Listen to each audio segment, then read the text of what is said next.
Biu, biu, biu.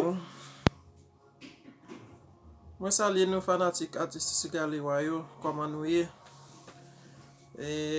Mwen salye tout moun, Don Geraldo, Don Ronald, artiste Don Goyin, Wiltes, komedyen Pam, Black, Fokem salye nou. Bon, mpa vin pale yon pil la, no? Se jist nte pase salye nou, mbezwen konen. Eske se pataje nou pa ede m pataje videyo yo?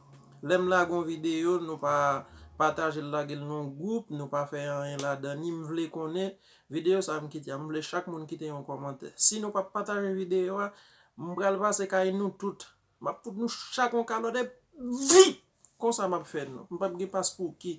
E pou rezon sa k fè m paret la, m vin mande nou, eske lem la ge video yo, eske sa k fè nou pa pataje la? Mba vin pale yon pil. E si nou kite m fache, nou kite m moute, mwen fon lot video ankon, se sa mbli m pap pase kay nou chak m pase fel. Map telman bat nou, gele miskade nou pral pote plet pou mwen. E pi baw, biou!